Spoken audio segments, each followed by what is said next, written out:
Yujiro Hanuma ने कभी सोचा भी नहीं था कि आदिमानव पिक्कल भी इस बाप बेटे की लड़ाई में दखल देना चाहेगा। इससे यूजिरो और ज्यादा उत्साहित हो गया, लेकिन उससे पहले कि वह कुछ करता, बाकी ने जोरदार मुक्का पिक्कल के चेहरे पर जड़ दिया। इस ताकतवर वार से पिक्कल का पिछला दांत तक टूट गया। यह वार पिक्कल को पूरी तरह गुस्से में ले आया, लेकिन जैसे ही वह भड़कने वाला था, उसने देखा कि इस समय बाकी उससे भी ज्यादा गुस्से में है। बाकी को यह मंजूर नहीं था कि कोई भी उनके बाप बेटे की लड़ाई में दखल दे। हालांकि पिक्कल इंसानी भाषा नहीं समझता था, लेकिन बाकी के चेहरे से उसने फटकार महसूस कर ली। बाकी की बात समझकर पिक्कल चुपचाप किनारे बैठ गया। बाकी और यूजिरो की बाप बेटे की लड़ाई फिर से शुरू हो गई, लेकिन इस बार 0.2 सेकंड में वार झेलने वाला खुद बाकी था, क्योंकि यूजिरो ने पहले ही उसके हमले का अंदाजा लगा लिया था। अब यूजिरो का सब्र खत्म हो चुका था। वह एक लात में लड़ाई खत्म करना चाहता था। फिर यूजिरो ने बाकी के सिर की तरफ जोरदार लात मारी, जिसकी ताकत से धूल का गुब्बार उठ गया, मगर यह वार भी खाली चला गया। धूल हटते ही बाकी बिल्कुल सुरक्षित उसके सामने खड़ा था और उसके हाथ अब भी जेब में थे।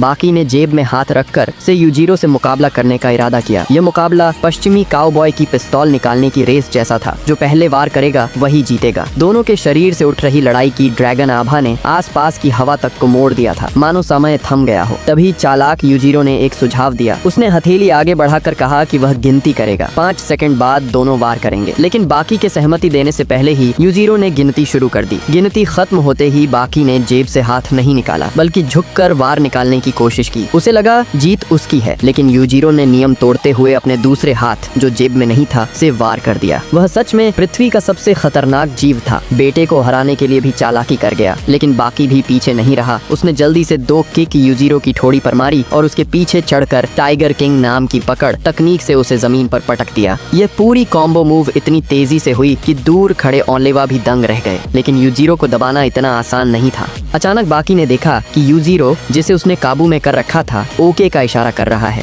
बाकी की बातें सुनकर उसका जोश और बढ़ गया। उसने दाहिना हाथ उठाकर जोर से मुट्ठी बांधी और जमीन पर दे मारा। उनके केंद्र में 100 मीटर के दायरे में तेज धमाका हुआ। यूजिरो ने अपनी मुट्ठी जमीन में गाड़ दी और फिर अगले ही पल उसका मुक्का जमीन के अंदर से निकलकर बाकी के पेट पर जा लगा। बाकी ने कभी सोचा भी नहीं था कि उसे जमीन के नीचे से आने वाले मुक्के से उड़ा दिया जाएगा।